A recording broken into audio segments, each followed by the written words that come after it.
하나님의 크신 은혜와 사랑과 능력이 이 시간 주 앞에 나와서 예배하는 우리 모든 삼양교회 성도들에게 충만하기를 주님의 이름으로 간절히 축원합니다. 새벽에 나오기가 쉽지 않은데 보면 항상 나오시는 분들이 열심으로 나오십니다. 새벽 신자는 금신자입니다. 우리 옆에 계신 분들한테 말해줍시다. 당신은 금신자입니다. 금신자입니다. 귀한 분들입니다. 우리 한국교회가 새벽 제단 때문에 살았고 살고 있고 앞으로도 살게 될 겁니다. 우리 대한민국이 새벽에 기도하는 여러분들로 인하여서 안전하게 되고 또한 부흥하게 될 줄로 믿습니다. 자, 오늘 마태복음 13장의 말씀을 좀 길지만 다 읽었습니다. 특별히 이 천국 비유로 알려지고 있는 몇 가지 이야기들이 13장에 나오고 있습니다. 보통 국가의 3요소라고 하면 영토, 주권, 국민을 듭니다. 예전에 나왔던 영화 중에서 터미널이라는 영화가 있었어요. 톰 행크스라고 하는 배우가 주연했던 영화인데 어느 나라인지는 제가 정확하게 국가 이름은 기억이 나지 않습니다. 현존하는 국가가 아니라 영화적인 그런 소재의 국가입니다. 그 나라에서 비행기를 타고 미국의 존 F 케네디 공항으로 비행을 하는데 비행을 하는 중에 나라가 전복이 됐어요. 그래서 통치자가 불분명해진 겁니다. 존 F 케네디 공항에 내리니까 입국 심사에서 딱 걸리는 거예요. 당신 어느 나라 국민입니까? 하니까 지금 나라가 없어진 거예요. 국가가 없어진 거예요. 그러니까 입국을 받아줄 수가 없어요.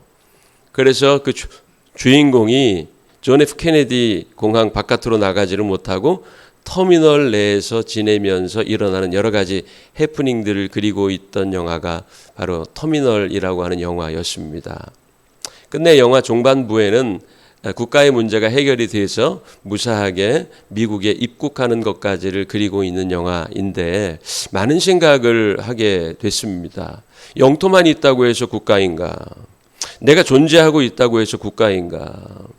사실 마태복음에서 관심하고 있는, 아니 마태복음뿐만이 아니라 마태마가 누가 요한복음에서 관심하고 있는 나라는 단순히 영토만 있는 나라, 국민들만 많은 나라가 아닙니다. 통치가 바로 선 나라를 복음서 기자들은 관심을 갖고 있습니다. 그 통치가 어떤 통치냐? 하나님의 통치라고 하는 것이지요. 보통 마태복음이 대상으로 하는, 물론 그 대상만 읽으라 해서 쓴 것은 아니지만 보통 마태복음이라 하면 유대인들의 복음서라고 말합니다. 그래서 다른 복음서에 나오지 않는 표현을 마태복음에서 많이 쓰고 있는 것을 볼 수가 있는데 그 중에 하나가 바실레이아톤 우라논이라고 하는 표현입니다. 천국이라고 하는 표현입니다. 왜 천국이라고 했느냐? 자, 경건한 유대인들은 하나님이라고 하는, 우리가 아버지의 이름을 함부로 말하지 않잖아요. 그렇죠? 그래서 우리가 보통 제 아버지도 우, 종자, 원자 이렇게 이야기하는 것처럼 보통 우리가 아버지의 이름을 막 쉽게 이렇게 내뱉지 않습니다. 그래서 하나님의 이름이 너무 거룩하고 엄숙하기 때문에 그들은 하나님을 부를 수가 없어요. 그러니까는 천국, 하늘에 있는 나라라고 부른 것뿐이지 마가복음, 누가복음, 요한복음에 나오는 하나님의 나라라는 개념과 하늘나라라고 하는 개념은 같은 개념으로 우리가 보아야 한다는 것입니다. 그렇다면 여기서 바실레이아라고 하는 헬라어 단어는 어떤 것을 의미하는가? 그것은 통치권이 미치는 영역을 바실레이아라고 이야기합니다. 단지 마태는 하나님이라고 하는 거룩한 이름을 말할 수가 없었기 때문에 우라논, 하늘에 있는 나라라고 이야기한 것이고, 우라논톤, 여러분 그 뒤에 마태는 우라논이라고 했지만은 하나님의 나라라고 할 때 데우스 여러분 아시죠? 헬라어의 데우는 바로 하나님입니다. 하나님의 나라라는 표현을 다른 복음서에서는 썼습니다. 그러나 다른 의미가 아니라 같은 의미라고 여러분들이 보시면 되겠습니다. 자, 예수님 당시에 제자들만이 아니라 모든 이스라엘 국민들은 이 나라에 대한 관심이 굉장히 컸습니다. 왜 그래요? 지금 나라를 상실하고 있는 상태잖아요. 로마 제국이 이스라엘 점령, 팔레스타인 지역을 점령하고 지배권을 지금 펼치고 있는 때였기 때문에 언제쯤 우리나라가 세워질까? 언제쯤 로마의 속국에서 벗어날까? 마치 바벨론의 포로로 끌려갔던 유다인들이 꿈에 그리던 고향으로 돌아오기를 바라는 마음처럼 언제 우리가 로마 치하에서 해방될까라고 하는 관심이 굉장히 컸다는 것입니다. 세베대 아들들은 바로 야고보와 요한이죠. 제가 언젠가 한 말씀을 드렸는데 길을 걷다가 예수님께 부탁을 하기도 하죠. 당신의 나라가 임하면, 당신의 나라가 세워지면 저의 두 아들 중에 하나는 오른편에 앉게 해주시고 다른 하나는 왼편에 좀 앉게 해주십시오.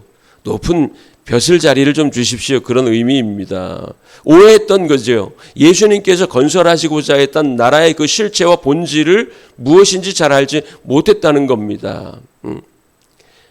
그렇기 때문에 그 아들들의 어떤 그 미래를 위해서 어머니가 치맛바람을 이제 일으키면서까지 부탁을 하려고 했던 것이지요. 자, 제자들도 나라에 대한 관심이 많았고 백성들, 사람들도 나라에 대한 관심이 많았습니다. 예수님께서 지금 그 화제를 꺼내고 있는 거예요. 자, 하나님의 나라에 대해서 내가 알려주마. 그때 아마 사람들은 귀를 쫑긋 세우고 독립된 이스라엘 국가에 대한 환상과 이미지를 머릿속에 그리면서 예수님의 말씀을 들으려고 당나귀가 돼갖고 지금 말씀을 듣고 있을 겁니다. 그때 예수님께서 몇 가지 비유를 말씀하신 게 오늘 나오는 씨 뿌리는 자의 비유, 좋은 진주를 구하는 자의 비유, 그리고 밭에 감추인 보화의 비유, 이런 것을 지금 말씀하고 있는 거예요. 하나님의 나라가 뭔지 내가 알려줄까? 이러면서 말씀을 시작하신 게 바로 오늘 마태복음 13장에 있는 내용들이라고 하는 것입니다. 자, 여러분, 그 당시 유대교 지도자들은 하나님의 통치를 인정하지 않았어요. 자기들이 정해놓은 규례와 율법의 조항들을 앞세우면서 어제도 말씀을 드렸듯이 자기들이 일반 백성들과 어떤 차별점이 있는지, 하나님 앞에 얼마나 인정받고 있는 사람들인지, 경건한 사람들인지를 드러내고 싶어 했고 인정받고 싶어 했다는 겁니다. 그래서 여러분, 바리새인의 기도와 이 세리의 기도를 여러분들 대비하지 않습니까? 바리새인은 자신 있게 그냥 서가지고는 고개도 쳐들고 시장 어귀에서 모든 사람들 들으라는 듯이 내가 얼마나 경건한 사람인지 하나님은 알지 않습니까? 저는 정해진 규례대로 금식하고요, 기도의 날도 지키고요, 날과 절기를 철저하게 지키는 사람입니다 하면서 자기를 막 드러내는 기도를 해요. 그러나 세리는 하나님 앞에 고개조차 들 수 없었습니다. 너무나도 큰 죄인이라는 사실을 자기 스스로가 알고 있었기 때문에 하나님 앞에 단지 궁유를 구할 뿐이었어요. 고개도 들지 못하고 가슴을 치면서 저는 죄인입니다. 저는 궁율의 대상도 되지 못합니다. 그러나 하나님 자비를 베풀어 주십시오. 저를 용서해 주십시오. 하고는 겸손하게 하나님 앞에 기도할 때 누구의 기도를 들으시겠느냐? 예수님이 물으신 적이 있지 않습니까? 바로 교만하게 기도하는 유대교 지도자들이 아니라 겸손히 하나님 앞에 자복하는 세리의 기도를 들으신다고 말씀하고 있는 것입니다. 자신도 하나님의 대변자이며 율법의 수호자라고 자처하면서도 정작 하나님의 뜻과 하나님이 원하시는 것은 알지 못한 채 그저 인본주의적으로 신앙생활을 하는 유대교 지도자들에게 정말 하나님의 나라와 하나님의 통치를 인정하는 자가 누구인지를 알려주겠다 하면서 말씀하신 것이 바로 오늘 여러 가지 비유의 말씀이라고 하는 것입니다. 우리가 대한민국 국민이 되면 그냥 국민이 되었다는 그 존재 자체가 나를 국민으로 만들어주는 게 아닙니다. 내가 국민이라고 하면 그 국민이라고 하는 어떤 의미 속에는 여러 가지의 의미가 들어있어요. 뭐 쉽게 얘기하면 이사를 갔을 때, 그렇죠? 저도 이제 안양에서 이쪽 삼양동으로 이제 이사를 오지 않았습니까? 아직 짐은 들어가지 못했지만 공사 중이라서 짐은 들어가지 못했지만 전입신고는 했습니다. 전입신고를 반드시 15일 안에 해야 돼요. 이사를 가면 이게 법입니다. 15일 안에 하지 않으면 안 됩니다. 그래서 내가 대한민국 국민으로서 이사를 가면 거기에 합당한 행정적인 신고를 해야 되는 것이 국민의 의무입니다. 그리고 소득이 있다면 그 소득에 대한 일정 정도의 세금을 내는 것이 또 국민의 의무입니다. 자동차를 타고 가를 때 내가 지금 아내가 지금 막 오늘 내일 해요. 아이를 지금 막 낳을 것 같아요. 그러면 물론 이제 뭐 경찰에다가 좀 도움을 요청하던가 119를 요청을 하면 빨리 갈 수 있지만 승용차를 탔다면은요 제한 속도 지켜야 됩니다. 보통 요즘 시내에서는 50km, 60km 되는데도 별로 없어요. 50km가 제한 속도입니다. 50km의 제한 속도를 지키면서 가야 되는 거예요. 내가 대한민국 국민이라면 대한민국에서 정하고 있는 법이 정하고 있는 한계 내에서 지킬 것은 지키고 또 허용되는 것은 내가 행하면서 살아야 하는 거예요. 마찬가지입니다. 내가 하나님 나라의 백성이라면 하나님 나라의 백성으로서 어떻게 살아야 하는가? 좋은 밭이 되어야 된다는 거죠. 시간이 없어가지고요. 이게 다 말씀드리려면 58절까지 되는 이 마태복음 13장을 다 살펴볼 수가 없어요. 오늘 제가 여러분들에게 예수님이 이 말씀을 하신 것은 하나님 나라 백성들이 어떠한 정체성과 어떠한 마음으로 살아야 하는가를 말씀하시기 위해서 이 말씀 비유의 말씀들을 하셨다고 했으니까 그런 얘기들만 좀 하려고 하는 거예요. 자, 네 가지 밭이 나온다고 했습니다. 씨 뿌리는 분은 농부는 하나님이십니다. 그리고 씨는 무엇일까요? 예수님, 말씀이 육신이 되어 이 땅에 내려오신 예수님이며 예수님이 하신 말씀을 씨앗이라고 이야기하는 거예요. 씨앗이 뿌려졌는데 어떤 씨앗들은 그냥 길가에 뿌려졌어요. 그랬더니 새들이 와가지고 눈에 잘 띄니까 다 먹어버렸네. 그리고 어떤 씨앗은 돌밭에 떨어졌어요. 돌밭에 떨어지니까 그 자갈 돌 때문에 그 흙이 얇고 깊지 못하여서 뿌리가 내리긴 내렸지만은 금방 말라 죽어 버립니다. 어떤 씨앗은 가시밭에 떨어졌네요. 가시밭에 떨어져 싹은 났는데 가시가 그 기운을 막으니까 조금 자라다가 다 고사에 죽어버리고 마는 거예요. 어떤 씨앗은 좁은 밭에 떨어졌습니다. 돌들도 다 골라내고 가시들이나 아니면 엉겅기 같은 것도 다 제거한 좋은 땅에 기경된 땅에 뿌려지니까 그 땅에서 100배, 60배, 30배 결실을 했다고 나옵니다. 그래서 이 씨 뿌리는 자의 비유 중에서 우리에게 말씀하고 있는 것은 너희가 하나님 나라의 통치를 진정으로 인정하는 좋은 밭이 되어야 한다. 하나님께서 말씀하실 때 그 말씀을 아멘으로 받아들이고 그 말씀을 실천하는 자가 될 때 열매를 맺을 수 있다는 것이 바로 씨 뿌리는 자의 비유가 우리에게 알려주고 있는 교훈이라고 하는 것입니다. 자, 그러면서 제자들이 궁금했어요. 아니, 좀 알기 쉽게 좀 직설화법으로 말씀하시면 얼마나 좋습니까? 왜 그렇게 비유로 말씀하십니까? 그러자 이사야 6장에 있는 말씀으로 대답을 하십니다. 유대인들의 눈을 막고 귀를 막고 마음을 막으시겠다는 적극적인 소회를 말씀하시는 게 아닙니다. 오늘 13장 15절에 보면 백성들의 마음이 완악하여져서라는 말씀이 나옵니다. 깨닫지 못하고 보지 못하고 듣지 못하는 주체는 유대인들 스스로라고 하는 거예요. 하나님이 그것을 적극적으로 막겠다는 이야기가 아니라 사람들의 마음이 완악하여져서 말씀이 떨어져도 그 말씀이 열매를 맺지 못하는 돌밭이 되고 길가밭이 되고 가시밭이 되고 있다는 겁니다. 자기들 스스로가 열매를 맺지 못하는 악한 생각과 부족한 믿음을 갖고 있다는 것이지요. 여러분들은 어떠십니까? 똑같은 자리에서 똑같은 시간에 말씀을 듣고 있는데 그 말씀이 여러분들에게 결실하는 말씀이 되고 있습니까? 여러분, 말씀을 들을 때는요, 내 생각, 내 가치관을 다 내려놓고 하나님의 말씀을 수용해야 합니다. 어떤 분들은 그래요. 야, 오늘 그 목사님이 내가 한번 설교 시간에 세보니까 하는 불필요한 말을 12번이나 하셨더라. 그것만 세고 있어.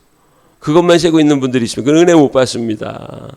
마음을 열고 주의 말씀을 아멘으로 받아들이면 그것이 여러분들 삶의 열매가 될 줄로 믿습니다. 24절에서 30절 그리고 36절에서 43절은 알곡과 가라지의 비유를 말씀을 하십니다. 하나님의 나라에는 언제나 의인과 악인이 공존하고 있습니다. 어떤 사람들은 그래요. 왜 하나님이 선하시다고 하면서 악을 방치하시는가? 왜 선한 신이 통치하는 세상에 악이 존재하는가? 이것을 어려운 말로 신학적인 용어로 신정론의 문제라고 이야기를 합니다. 신은 과연 정의로우신가? 그렇다면 왜 이렇게 많은 팽배한 악을 방치하고 계신가? 여러분, 이런 말이 있어요. 종점 가서 봅시다. 그 얘기거든요. 알곡과 가라지는 자, 그거 지금 이제 악한 자가 와서 그 씨앗을 뿌리고 갔는데 거기서 막 엉겅퀴가 자라나고 거기서 막 가라지가 자라나고 있는데 왜 그냥 둡니까? 그 얘기는 뭐예요? 저렇게 악한 사람들이 하나님 왜 처벌하지 않고 왜 하나님 저 사람들 벌 주지 않습니까? 자, 밭에는 여러분 시골에서 자라신 분들은 다 알잖아요. 김 매는 것이 얼마나 힘든 일입니까? 물론 뭐 농사와 여기서 말씀하고 있는 최후의 심판 이야기는 조금 다를 수는 있겠지만 아무튼 내가 심지 않아도 어디선가 씨앗이 날아와 가지고요. 불필요한 이런 잡초들이나 가라지들이 자라난다는 거예요. 잘 구분이 안 돼요. 잘 구분이 안 돼요. 그러면은 그거 다 자라기 전에 뽑았다가는 이제 그 벼이삭을 뽑을 수도 있고 가라지가 아닌 것들을 뽑을 수가 있다는 얘기예요. 그러니까 다 자랄 때까지 놔두면 결실하는 알곡과 그냥 결실하지 못한 가라지가 그때 눈에 띄게 보일 테니 그때 속간해도 상관이 없다. 괜히 가라지를 뽑겠다고 하다가 알곡까지 뽑히면 안 된다는 것이지요. 그 얘기입니다. 그래서 최후의 심판 때 앞에 서게 될 때가 온다. 할렐루야. 한 번 죽는 것은 사람에게 정해진 것이요. 그 후에는 심판이 있으리라고 말씀하고 있습니다. 악은 하나님의 책임이 아닙니다. 자유의지를 주셔서 악을 선택할 수도 있고 선한 일을 선택할 수도 있는 우리의 책임. 하나님은 분명히 우리들에게 선하게 살 것을 가르치시고 또한 하나님의 형상을 넣어주셨지만 우리 스스로가 가지고 있는 자유의지로 악을 선택했고 결국은 하나님의 영광에서 멀어지게 된 것은 하나님의 책임이 아닌 인간의 책임이라고 하는 것입니다. 이 33절에 보면 가루섬 아래 넣은 누룩 이야기가 나와요. 이거는 하나님의 나라는 보이지는 않지만 성장하고 있다라고 하는 겁니다. 악이 득세하는 것처럼 보이지만 아니다는 것이죠. 하나님의 나라가 성장하고 있다는 겁니다. 그리고 좋은 진주를 구하는 장사, 그리고 또한 밭에 감추인 보화, 이런 이야기들은 하나님의 나라라고 하는 최상의 가치를 얻기 위해서는 내가 가지고 있는 세상 가치들을 쳐낼 수 있고 포기할 수 있어야 한다는 겁니다. 어린 아이들 보세요. 포기가 빠르잖아요. 손에 장난감 쥐고 있다가 아빠가 새로운 장난감 사오면 어떻게 해요? 이거요. 이렇게 탁 놓고 새로운 장난감. 근데 우리들은 다 가지고 싶어요. 이것도 가지고 싶어하고 저것도 가지고 싶어하고 세상에서도 성공하고 싶고 하나님께도 축복받고 싶고 물론 그것이 병행하면 좋습니다. 그러나 대부분 세상과 하나님의 나라는 대치할 때가 많아요. 그 우리는 어느 영역에 속할 것인가? 매 순간 우리는 선택하며 살아야 합니다. 하나님의 영역, 하나님의 나라 안에 사는 성도들이 되시기를 바랍니다. 47절에서 50절까지는 그물을 치고 물고기를 모으는 이야기가 나옵니다. 이것도 마찬가지지요. 이것도 심판에 대한 이야기입니다. 하나님 나라의 백성은 인정받지만 하나님의 통치를 거절하는 자는 심판을 받게 된다는 것입니다. 53절에서 58절은 이런 이야기 끝에 사람들이 놀라죠. 야, 저 권세 있고 지혜 있는 말씀이 어떻게 목수의 아들에게서 나올 수 있단 말이냐 할 때 예수님께서 자, 선지자가 고향에서는 배척을 받는다라고 말씀하시면서 들을 게 있는 자는 하나님이 주시는 말씀을 들으라고 말씀하고 있습니다. 자, 사실은 이 58절의 말씀을 일일이 다 해석하고 주해하기에는 시간이 부족해요. 그러다 오늘 여러분들 이 한 가지만 기억하십시오. 따라합시다. 나는 하나님 나라의 백성이다. 하나님 나라의 백성입니다. 하나님 나라의 백성이 견지하고 살아가야 할 몇 가지 행동 준칙에 대해서 13장이 우리에게 말씀해 주신 거예요. 이 말씀을 마음속에 품고 오늘 하루도 하나님 나라의 백성으로서 부끄럽지 않는 삶을 살아가는 우리 참여교회 성도들이 되시기를 주의 이름으로 간절히 축원합니다. 기도하